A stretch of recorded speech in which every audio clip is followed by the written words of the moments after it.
Makamu mwenyekiti wa baraza la madiwani wa halmashauri ya wilaya Geita, Mheshimiwa Khadija Saidi, amesema ana matumaini kuwa serikali kwa kushirikiana na wataalamu wake itaendelea kushughulikia changamoto za maendeleo katika kata mbalimbali sambamba na kuongeza mapato ya halmashauri hiyo. Khadija ameyasema hayo katika mkutano wa kawaida wa baraza la madiwani wa kipindi cha robo ya tatu ya mwaka wa fedha 2024-2025 ambapo madiwani kutoka kata 37 za halmashauri hiyo waliwasilisha taarifa za utekelezaji wa shughuli za maendeleo kwa kipindi cha Januari hadi Machi 2025. Kwa ujumla, baraza hilo limeeleza dhamira yake ya kuendelea kushirikiana na serikali kuu kuhakikisha wananchi wa Geita wanapata huduma bora za kijamii kupitia miradi endelevu ya maendeleo. Hii ni News Update Media, Yusuf Shaban, Geita. Lakini na imani wataalamu wetu ni wasikivu na serikali yetu ni sikivu, na kuna changamoto mbalimbali ambazo ziko humu kwenye haya makablasha, na imani zitaendelea kutatuliwa taratibu kulingana na bajeti yetu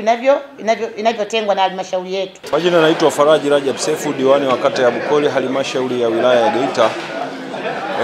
Leo tulikuwa na baraza la madiwani, usomaji wa taarifa za shughuli za maendeleo katika robo moja ya miezi mitatu. Na hii tuko katika robo ya tatu.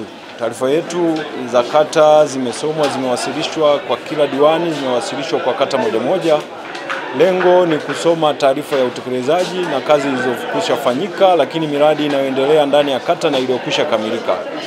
Kwa ujumla, taarifa ya halmashauri yetu kwa kila kata, taarifa ni nzuri.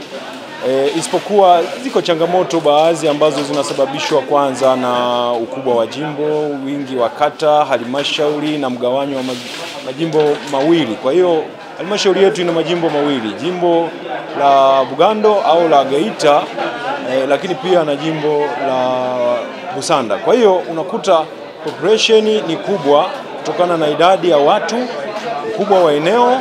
Kwa hiyo jiografia yake iko hivyo. Ziko changamoto mbalimbali, lakini zinaendelea kutekelezwa kwa sababu bajeti inakuja kwa kila robo na bajeti inakuja tunapanga sisi wenyewe kila mwaka. Kwa hiyo tunaendelea kutekeleza, ziko shughuli ambazo tunazikamilishia. Kwa mfano kuna miradi ya maji. Lakini mimi naitwa Maimuna Kaitira Buliro, jina maarufu Mama Mingisi.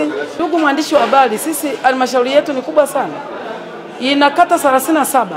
Kwa hiyo tukipata pesa za ruzuku, pesa za mapato ya ndani, tukianza kugawana, lazima kata ya Rudete tubaki na changamoto, kwa sababu ni kata yenye population kubwa sana ya watu na ni kata yenye jiografia pana sana. Ukiangalia barabara moja ya rami inayoenda kwenye hospitali yetu ambayo tulipewa na Magufuli na Mama Samia amekuja kuiendeleza, ni barabara ya rami iliyochukua pesa nyingi sana. Tungekuwa tunagawa kama kata zingine au Nkome, tungekuwa na barabara hata 10. Lakini kwa sababu sisi ni mjini, population ni kubwa na tunafanya maendeleo makali chini ya Mheshimiwa Rais wetu, unaona bado tuna changamoto ya barabara zingine za pembeni tena nyingi. Na kwa sababu hiyo tuendelee kuaminiwa CCM ishinde ili tutimize changamoto zetu.